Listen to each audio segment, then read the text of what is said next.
Morning, everybody. Gary here, aka Butcher Boy. Today, I want to talk a little bit about professional athletes and the salaries they make. I'm going to be the voice of reason. I'm going to be the person that doesn't talk about the 800-pound elephant sitting on my fucking couch. I'll start out by saying I'm a Cincinnati Bengal fan, huge Cincinnati Bengal fan. Who dey? People don't know what that means. Most people in Cincinnati do, but well, everyone does. The people around the country and even the globe.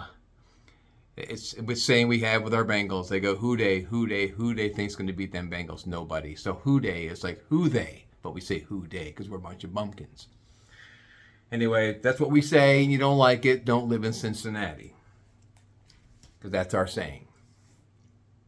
We love our Bengals, especially me. So I'm going to start out by saying my father used to say to me all the time, it's not what you make a year, it's what you spend. There's a lot of truth behind that statement, if you think about that. I made $50,000 last year, in 24 and in 23, $50,000 gross. The year before that, maybe a little bit less because the company I worked for, the grocery chain I worked for, is a union, and so in accordance with the union contract, we get monetary raises. Maybe a quarter here, 50 cents there, $1. Sometimes, I'm not sure, keep up with it. But whatever they give us, I'm grateful to get. I'm grateful for that 25 cents. And if you want to chuck me a donut and a cup of coffee with it, I'll take it. I'd be grateful to take it. You know how much coffee goes for now at Starbucks? Come on.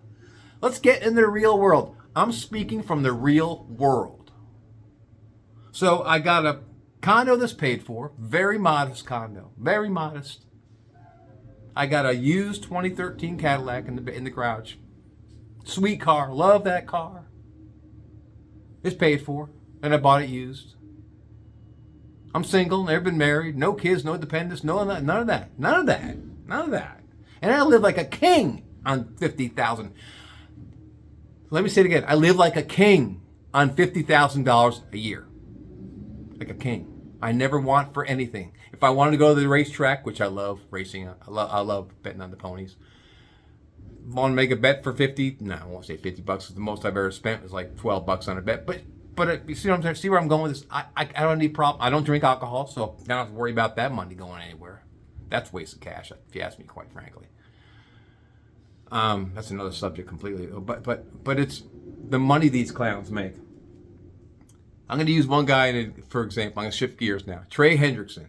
Trey Hendrickson's, for people that don't know football, Trey Hendrickson is the best, undisputedly the best defensive edge rusher in the entire NFL.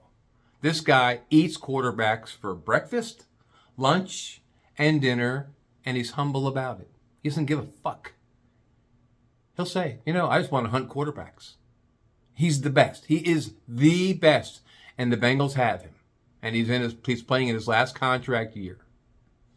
This year, Trey Hendrickson's going to make $15.8 million.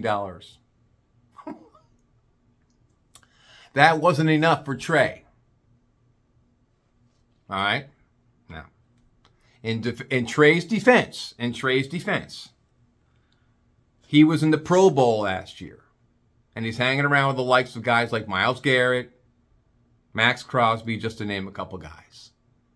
And they're talking, hanging out, talking. I mean, the best of the best are all there at the Pro Bowl, right? Myles Garrett is a beast. He's over there in Cleveland. And Cleveland, well, the mistake on the lake, I call it, Cleveland Browns. But he's making $40 million a year. That's a lot more than Trey Hendrickson. And I think Trey Hendrickson is better than Myles Garrett. Just saying. It's not because I'm a Bengal fan and I love Trey. I'm just saying he is. He's fast as a cat and he's a beast. So then Max Crosby plays with the LA Raiders and he makes $35.5 million a year, which is substantially more than Trey Hendrickson. Trey was probably hanging around, and I know he was hanging around those guys. I saw it on ESPN. He was talking to those guys. He comes back from the Pro Bowl before the spring training starts in Cincinnati with the Bengals. And he goes, I'm not playing. I'm not going to participate in your drills. I'm not going to participate in spring training with you guys. I'm just going to show up and hang out, but I'm not going to participate until I get more money. I want more money. You know what I could do with $15.8 million? Do you know what I could do with $15.8 million? The same thing everyone out there listening can do with $15.8 million.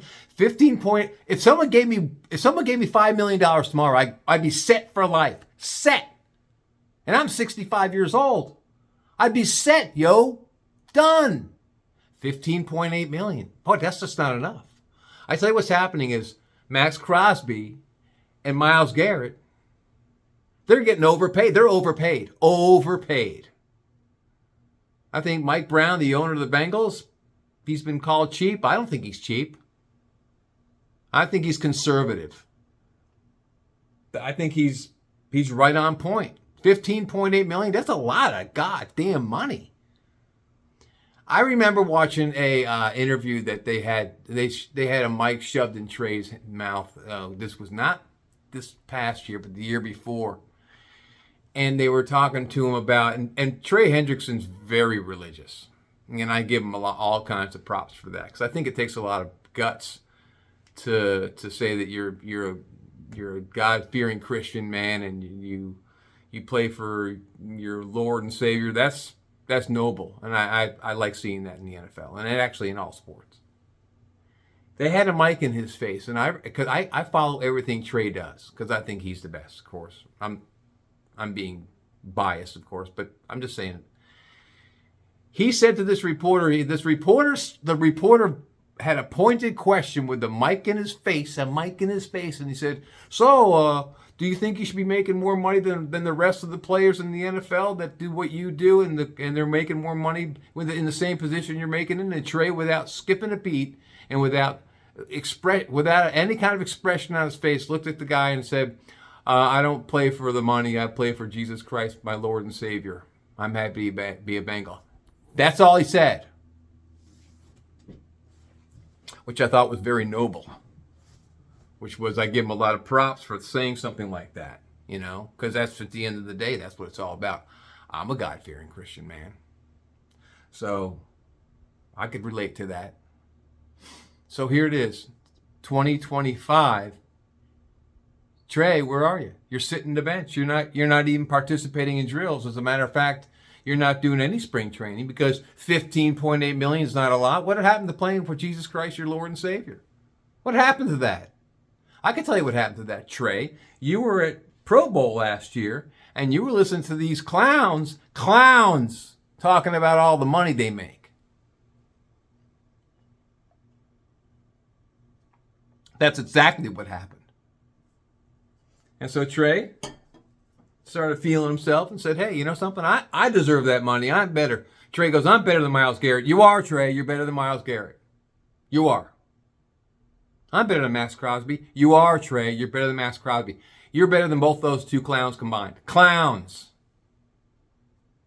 Playing for, and you know, I forget what show it was. There's an ESPN show. God, I should know this guy's name. It'll come to me by the end of this video, but he was, what is that guy's name? Anyway, he was saying that Myles Garrett plays hurt most of the time. He's on a short time. His feet hurt. He's got issues with his feet. He's got issues with his body. He's hurting all the time. He's one twist of the ankle or knee away from being done and riding the pine for the rest of his career, making $40 million. How much is enough? $50,000 is what I made last year, gross. And I want for nothing. Most of my fellow workers at the store I work for, in the district being like 7 stores in the radius of in a Cincinnati area that I worked in, All my buddies that worked as head meat cutters and assistant head meat cutters like I was, all make what I make. The head meat cutters might make $1 more an hour than I make. So they're making, with overtime and bonuses, they probably make $60,000 a year. And they live great. I've seen their houses. They're middle class. They got they have above ground pools. They're married with kids. They drive nice cars. They dress nice. They look good dressed up. They eat good. They live good. They work hard and they relax hard. Because, man, quite frankly, being a meat cutter, that takes a lot out of you, man. That's no walk in the park. That is no walk in the park, being a meat cutter. It is no walk in the park. You're in cold conditions. Then you're in the freezer getting stuff out of the freezer. That's another story completely. I don't want to go into what I used to do, but it's no walk in the park. So you want to compare apples to apples, apples to apples. If you want to get real, you could say, well, what I do for work and what you do for work, getting hit on the football field and falling down and going boom. What's the difference, really? I'm sure there's a huge difference. These guys are in the gym. They're getting buff. They're eating right. They got personal trainers. They got professional massagers. After a game, they got to soak in these ice baths after a game. I'm sure being in the NFL is no joke. That's no walk in the park. And I'm sure their shelf life is a lot shorter than mine. And I've heard that complaint. Well, these athletes, they got a shelf life of only maybe 4 or 5 years is their shelf life, and if they get hurt, well, then they're done, and well, they need the money. Everybody out there, ESPN, all these other places, they're kowtowing for the athletes. Well, he should make this, and he should make that. They're pumping up their tires. You're pumping up their tires. And so these guys are sitting home, Trey and Max Crosby and all these other clowns, and they're going, well, if they think, if Joe ESPN seems to think I need more money, and retired Joe Montana comes down and says, well, yeah, this quarterback needs more money, well, then if they're saying I need more money, well, then by golly, I need to make more money, and I'm gonna go to the owner, and I'm gonna go to my agent, and God damn it, I'm gonna make more money. How much is enough money? See where I'm going with this? How much is enough money?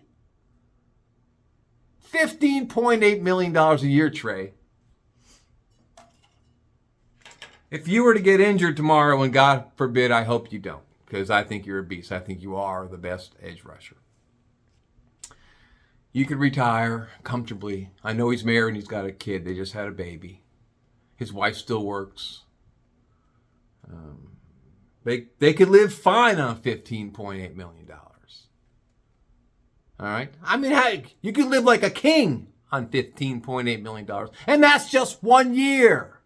What do you do with your money? That's what I want to know.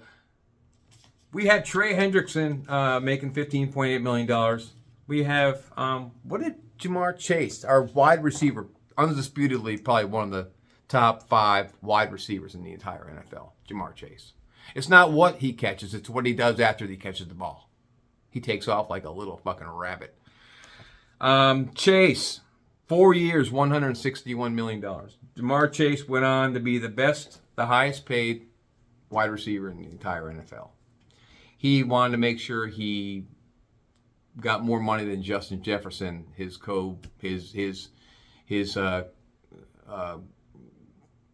buddy he used to play with LSU. He wanted to make more than he did. And then the Browns, they paid him. Mike Brown paid him $141 million on 4 years, $161 million for 4 years. That's a lot of money. And I know where he lives. Joe Burrow, we're not even going to talk about what Joe Burrow makes. I just know he makes a lot of goddamn money. Probably one of the highest paid quarterbacks in the NFL.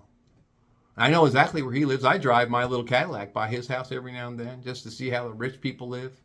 He's got a nice place. I'm not going to give out the address, people. I'm not doing that for protection of him. He And Joe Burrow, he's a humble guy. He really is. I mean, you watch him interviewed. He's real humble. Got some hot girlfriends. He's real humble. And he's got this beautiful house overlooking the river. I don't know what he paid for this house. Too much, obviously. Too much is how much do you need if you're a single guy? How much is a single guy like Joe Burrow or Ja'Marr Chase, because they live in the same neighborhood? How much do you need? How much square footage do you need? I've seen aerial pictures of his house. I've seen it in person. I've driven by it. I'll drive by. I'll be on a date and I'll say, "Hey, want to go see Joe Burrow's house?" There it is. Up there. That's his house right there. How much floor space do you need? What are you going to have? Put a bowling alley in your living room? These houses are huge. My condo is like 2,400 square feet. Perfect. Perfect. How much space? I don't need much space. Actually, I think it's too much. You know, these guys. And then, of course, then he goes out and buys his Batmobile. Burrow says, "Oh, I bought a Batmobile. It's going to be delivered to my house this year. I don't know what he paid for that. That's probably too much." Ja'Marr Chase, again, he's got the bling. And all these guys wear the bling bling. Play the fucking game. Play football. Get out there, play football, knock heads. Hey, Bengals, you can wear the bling and talk about all this and that and want more money and all that. Get a Super Bowl ring. Get a ring. Get a ring. That's what I want to see. Get a ring. Then you could talk about money. Mike Brown's smart. He's like, "I'm not going to pay you clowns. I'm not going to play. Hey, Trey, I'm not paying you. You guys prove on the field that you can win a Super Bowl. Then we'll talk about money." Well, then we'll talk about money. And I'm gonna take one step further here. Then I'm gonna cut off today and take a break. I'm gonna start broadcasting these every Thursday and every Monday and Thursday. I know today's Wednesday, but I wanted to get that out there. But Zach Taylor is our head coach. I think he's a decent head coach. I mean, I don't think he's the greatest head coach we've ever had, but he did get us to a Super Bowl against the Rams, a few years ago. So I think he's a pretty good guy. What I think they need to do is Mike Brown needs to take the play calling away from the head coach and give it to Joe Burrow. You see on the sidelines, you'll see if you're watching TV and you're watching the game, you see Zach Taylor with the headset on, and then the mic in his mouth, and he's got the play for him. He's calling the plays. He's calling the plays. I'm calling the plays. You don't deserve to be calling the plays, Zach. I know you want control with the team. Shut the fuck up, Zach. Coach the team. Let Joe Burrow make the calls in the field. He's at ground zero. He's a smart guy. I bet in Joe Burrow's head, he's got a better scheme than you do. He's got to do what you tell him to do. And you watch the Bengals. You watch them, and I've been watching them for a long time. But under Zach Taylor, they go, run. First down, run. Second down, run. Third down, pass. Run, pass. Hey, run, pass. Hey, run, pass. Hey, you don't think the rest of the fucking NFL's got them down? No trick plays. And every now and then he'll pull one out of his ass and he'll fall flat on his face and fuck up because the team's like, "Oh, we got to pass the first down? We got to pass the first down? I thought our coach, our faithful leader, wants to go run, pass. Hey, no." What they ought to do, like I said, take the play calling away from the head coach. Take it away from the head coach and let your quarterback call the plays. Because your quarterback is a smart guy. Makes a lot more money than you do, Zach. Got a lot hotter girlfriends than you've ever had, Zach. Smoking hot. Oh, and I think Joe Burrow, he should be dating Kay Adams from Up and Adams. She's smoking hot. And she's like so into Joe. Oh, Joe. I love you, Joe. I can't wait to interview Joe. And if anyone doesn't know who I'm talking about, Kay Adams, go to the Kay Adams Up and Adams show. And I guarantee you she's always dropping Joe Burrow. That's all I got today, folks. But it was good talking to you. You all have a fantastic 4th of July. Be safe out there. Don't put your fingers anywhere near these bombs, these exploding rockets and shit. Don't look down if the Roman candle stops shooting. Don't look down in there to see if there's any more. You'll be a statistic at the ER. All right. Peace out, everybody. See you.